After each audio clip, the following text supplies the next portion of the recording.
Zethkar had hunted across 17 star systems for over 3 millennia.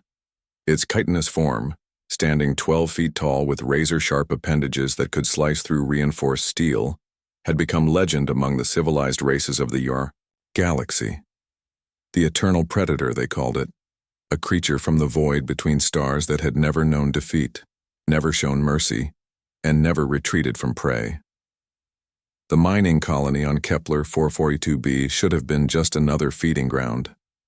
The Zephyrian settlers had sent desperate distress signals before going silent, their plasma barriers and military-grade defenses useless against something that had perfected the art of killing before their species had even discovered fire.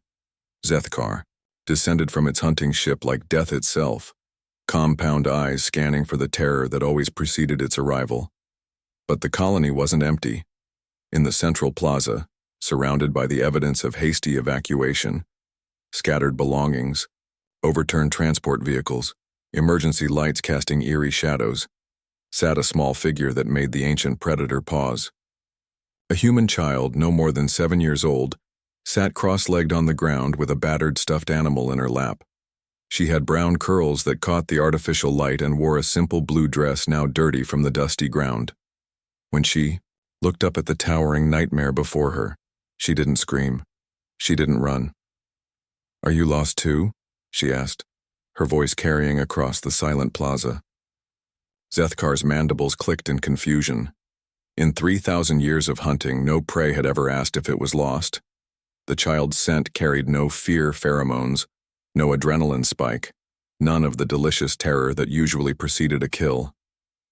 Instead, there was something else, a steady calmness that the predator had never encountered.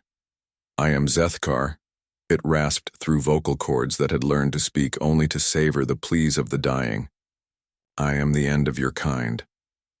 The girl tilted her head thoughtfully. "That's a very long name. I'm Emma. This is Mr. Whiskers." She held up the stuffed cat, one ear missing and fur matted with age. "We got separated from the others when the alarms started. Mama always said if I get lost I should stay in one place until someone finds me." The ancient predator's 4 arms twitched. Every instinct screamed at it to strike, to end this strange interaction and resume the hunt. But something held it back. Perhaps it was the way the child spoke to it as if it were just another person. Or perhaps it was the complete absence of the fear that had fueled its existence for millennia. "You should be afraid," Zethkar said, lowering its massive head closer to the child. "I have destroyed civilizations. I have hunted your kind across the void." Emma considered this seriously, then nodded. "That sounds very lonely." The words hit the predator like a physical blow. Lonely. In all its eons of existence, it had never considered that concept. It had known only the hunt, the kill, the brief satisfaction before the hunger returned. But now, looking at this small human who met its gaze without flinching, Zethkar felt something it couldn't name. "I don't get lonely," it said, but the words rang false even to its own hearing. "Everyone gets lonely sometimes," Emma replied matter-of-factly. "That's why we have friends, and families, and sometimes stuffed animals." She patted Mr. Whiskers gently. "Would you like to sit with us? The ground is actually pretty comfortable once you get used to it." For the first time in 3,000 years, Zethkar found itself slowly lowering its massive form to the ground, its razor-sharp limbs folded beneath it as it settled beside the small human, careful not to accidentally harm her with its bulk. "The others will return," it said, though it wasn't sure why it was warning her. "When they discover I haven't finished here." "Oh, good," Emma said brightly.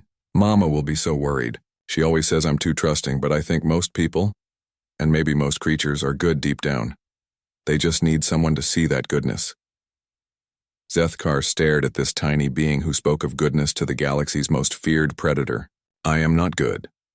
I have done things that would terrify your strongest warriors."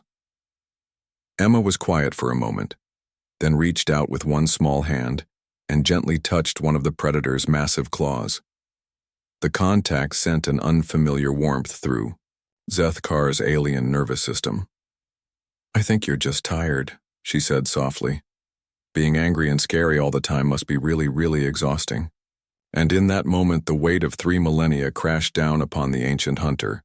The endless cycle of violence, the hollow victories, the increasing emptiness that no amount of conquest could fill. Emma was right. It was exhausting. When the rescue ships arrived hours later, their crews prepared for the worst. Instead, they found their sensors couldn't lock onto the Predator's ship.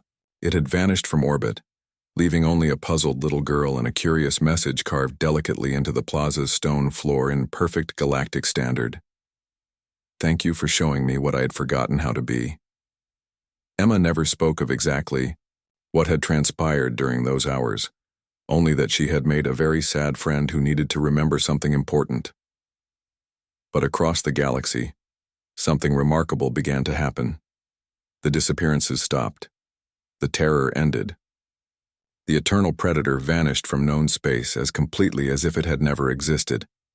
Some say Zethkar found others of its kind and taught them a different way. Others believe it retreated to the void between stars to contemplate what it had learned from a child's simple kindness. But those who knew Emma best suspected the truth, that sometimes the most powerful force in the universe isn't strength or fear, but the gentle courage to see goodness where others see only monsters.